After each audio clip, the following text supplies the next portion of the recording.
Assalamualaikum warahmatullahi wabarakatuh. Alhamdulillah wassalatu wassalamu ala rasulillah. Amma ba'd. Kaum muslimin yang dirahmati Allah subhanahu wa ta'ala. Beberapa hari ini viral pembahasan tentang debat calon wali kota dan wakil wali kota Pekanbaru, di mana di dalam acara debat tersebut, pasangan calon wali kota dan wakil wali kota nomor urut 3 mencoba mengangkat isu Salafi, atau yang mereka sebut Wahabi yang ada di Pekanbaru. Mereka mengatakan bahwa Salafi atau Wahabi itu adalah kelompok yang intoleran, kelompok yang radikal, yang semestinya tidak boleh ada di Pekanbaru. Katanya di Pekanbaru ini kan dilarang adanya pemahaman yang radikal dan intoleran. Bukan di Pekanbaru saja, Bu, di seluruh dunia itu nggak boleh ada yang namanya radikal dan intoleran. Seluruh dunia bukan hanya Pekanbaru saja. Pekanbaru cuma seceluwek dari Indonesia. Seluruh Indonesia ini melarang yang namanya intoleran, yang namanya radikal. Dan mungkin ada yang belum lihat videonya, kaum muslimin, coba kita lihat dulu videonya sebelum kita bahas lebih lanjut. Ada statement dari calon nomor urut 3, ya, calon wali kota dan wakil wali kota Pekanbaru, nomor urut 3, yang cukup menggelitik kaum muslimin. Menarik untuk kita bahas. Katanya ajaran Salafi atau yang disebut Wahabi ini tidak sesuai dengan aturan yang diatur oleh Pancasila. Konsep agama yang diatur oleh Pancasila ini cukup menarik untuk kita bahas kaum muslimin ya. Coba kita simak dulu videonya kaum muslimin. Jadi, saya bertanya, bangga dengan tagline Bapak agamis. Saya melihat di Pekanbaru ini gimana caranya Bapak mengenangani maraknya Islam Salafi dan Wahabi yang masuk di kota Pekanbaru. Terima kasih.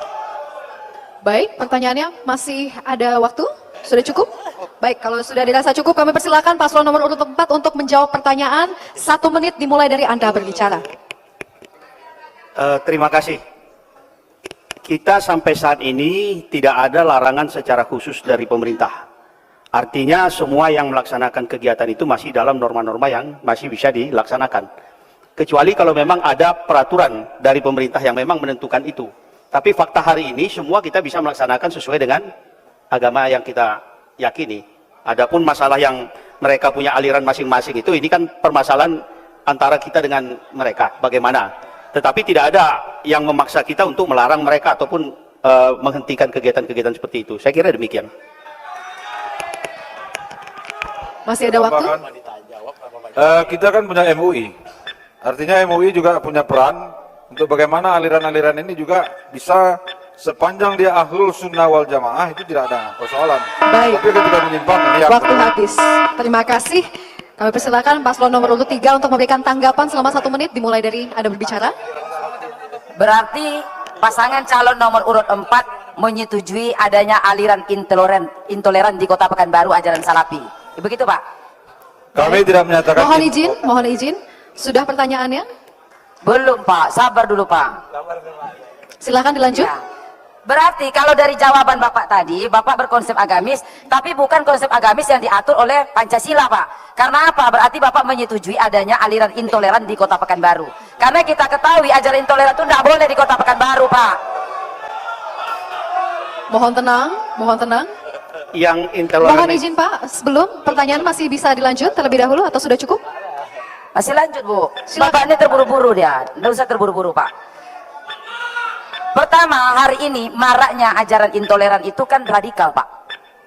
Bapak sebagai calon wali kota. Mohon maaf, waktu habis. Dan kami persilakan paslon nomor urut 4 untuk memberikan tanggapan selama 1 menit. Kami silakan. Aliran-aliran yang dikatakan intoleran itu aliran yang seperti apa? Ini kan harusnya kan jelas. Apa kriteria yang dikatakan aliran intoleran? Coba dulu dijelaskan kepada kami apa yang dimaksud dengan intoleran tadi. Karena selama ini kita melihat MUI juga yang melaksanakan peran itu tidak pernah menganggap itu sesuatu yang dilarang. Jadi artinya kalau kita bisa mengatakan bahwa itu intoleran itu harusnya bisa dijelaskan di mana, sehingga mereka memang kalau memang seperti itu ya harusnya pemerintah mengambil langkah. Tapi kan selama ini kan tidak. Artinya apa yang dikatakan bahwa intoleran itu kan penilaian dari Bu Ida, penilaian. Apakah betul dikatakan Salafi itu intoleran? Ini pertanyaan saya. Terima kasih. Baik, mohon tenang. Sudah cukup? Baik. Pasangan calon wali kota dan wakil wali kota nomor urut 3 ini, sangat terlihat orang ini enggak punya wawasan kaum muslimin. Enggak punya wawasan ya, terlebih dalam masalah agama. Kami yakin ya, orang ini enggak punya wawasan di dalam syariat Islam yang benar, dia sendiri enggak paham. Ini hanya menjadi korban informasi-informasi hoax tentang Salafi atau yang disebut dilabeli dengan Wahabi ya. Coba lihat, di Pekanbaru itu ada markas Sunnah Nusantara Al-Hijrah, di mana para asatidz Salafi itu banyak sekali di sana.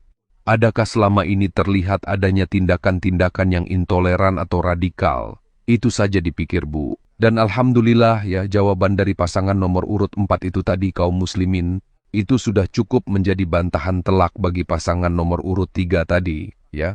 Kami yakin ketika ditanya, andai mampu menjawab, ada waktu, ada kesempatan untuk menjawab, maka dia enggak akan bisa menjawab apa maksud intoleran yang dimaksudkan oleh ibu ini. Dan yang paling menarik, kaum muslimin, ini statement dari pasangan nomor urut 3 ini. Coba kita simak ini, statement yang cukup menarik untuk kita bahas kaum muslimin. Berarti kalau dari jawaban Bapak tadi, Bapak berkonsep agamis, tapi bukan konsep agamis yang diatur oleh Pancasila, Pak. Karena apa? Berarti Bapak menyetujui adanya aliran intoleran di Kota Pekanbaru. Karena kita ketahui ajaran intoleran itu tidak boleh di Kota Pekanbaru, Pak.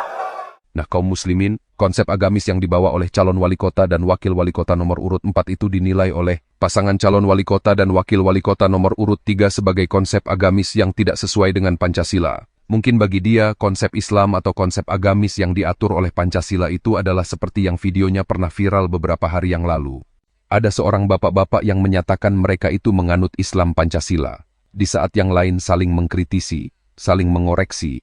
Apakah itu akidah, apakah itu ibadah, apakah muamalah, maka mereka enggak akan seperti itu kaum muslimin. Ketika yang lain berusaha masuk surga, tapi gerakan Islam Pancasila ini membuat gerakan menolak masuk surga. Nah, mungkin ibu pasangan nomor 3, pasangan calon wali kota dan wakil wali kota Pekanbaru nomor urut 3 itu memiliki konsep pemahaman agama seperti itu ya. Coba kita lihat dulu videonya. Ini bapak-bapak yang menyatakan bahwa dia itu menganut Islam yang Pancasila. Coba kita lihat videonya. Rahayu, kalau yang lain rebutan untuk masuk surga, mengklaim surga, hanya miliknya, maka ajaran spiritual Nusantara, Islam Pancasila, melaksanakan gerakan menolak masuk surga. Untuk apa? Supaya kita tidak ada pamrih berbuat baik, hanya bermohon ridho Tuhan Yang Maha Esa. Bukan karena surga dan bukan karena takut masuk neraka. Berbuat baik tulus atas nama Tuhan Yang Maha Esa. Rahayu. Nah, kaum muslimin, kalau menurut ibu itu, ya, konsep Islam yang diatur Pancasila yang seperti ini maka kacau kaum muslimin, ya, kacau. Dan andai ada pendukungnya pasangan calon wali kota dan wakil wali kota nomor urut 3 tadi, kaum muslimin, ya. Apakah mau diajak membuat gerakan menolak masuk surga? Dan kalau mau, ya kami doakan semoga sukses. Semoga sukses ya, semoga gerakan ini sukses. Gerakan menolak masuk surga. Kalau kami, ya memang diperintahkan oleh Allah Subhanahu wa Ta'ala, oleh Nabi Muhammad sallallahu alaihi wasallam, di banyak ayat Al-Quran, di banyak hadis, untuk berlomba-lomba untuk mendapatkan surga, untuk berlomba-lomba berbuat kebaikan, berlomba-lomba untuk saling kritik, saling saran, saling asah, saling asih, saling asuh, ya. Di dalam Al-Quran jelas, wal asr innal insana lafi khusr illa alladhina amanu wa amilus syalihat wa tawasaw bil haqqi wa tawasaw bis sabr. Tapi kalau yang namanya saling kritik, saling saran, saling menasehati, saling asah, saling asih, saling asuh dinilai sebagai itu perbuatan intoleran, dinilai sebuah tindakan radikal, itu berarti konyol, konyol. Dan kita nggak usah berbicara jauh-jauh lah. Ya, di Pekanbaru sendiri, Pekanbaru itu perkembangan dakwah sunnah.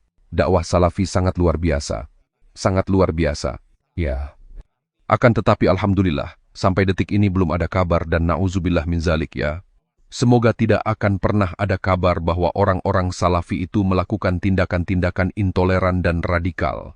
Jadi sangat disayangkan ada calon wali kota dan wakil wali kota yang minim informasi, minim pengetahuan, minim ilmu yang ada. Justru pemahamannya terhadap salafi atau wahabi, itu hanya ikut-ikutan informasi-informasi kabar-kabar desas-desus, kabar hoax yang enggak jelas ya. Apakah seperti ini pantas untuk menjadi calon wali kota atau wakil wali kota? Ya kalau memang cocok, enggak ada masalah. Silakan coblos nomor urut 3 ini, kaum muslimin. Enggak ada masalah sama sekali ya. Agama ini yang menolong Allah Subhanahu wa Ta'ala, bukan para asatid, bukan orang-orang salafi, bukan orang-orang wahabi. Murni pertolongan itu datang dari Allah Subhanahu wa Ta'ala, ya. Berapa banyak usaha dari orang-orang yang tidak menyukai berkembangnya dakwah sunnah, ya, yang mereka melakukan makar, berusaha untuk meruntuhkan dakwah sunnah. Akan tetapi kita lihat, dakwah sunnah justru semakin berkembang pesat, ya. Terkhusus di Pekanbaru. Di sana ada markas Sunnah Nusantara Al-Hijrah Pekanbaru yang luar biasa besarnya, ya. Jadi perkembangan dakwah sunnah di Pekanbaru itu luar biasa. Di Indonesia lebih luar biasa lagi. Padahal usaha orang-orang yang memusuhi dakwah sunnah, kita tahu sendiri, kajian dibubarkan, ustadznya dipersekusi, ya, tapi ternyata perkembangan dakwah sunnah bukannya semakin meredup, akan tetapi malah semakin menyala, ya. Dan untuk orang-orang yang selalu memusuhi dakwah sunnah, ya silakan ya. Andai pun di Pekanbaru mau dilarang silakan. Enggak ada masalah sama sekali. Lihat saja kalau memang agama Allah Subhanahu wa Ta'ala runtuh, ya diganti dengan peraturan agama yang sekarepnya mereka. Maka ya, tunggu hari kiamat ya. Selamat berpikir, salam waras, salam akal sehat. Barakallahu fikum. Wassalamualaikum warahmatullahi wabarakatuh.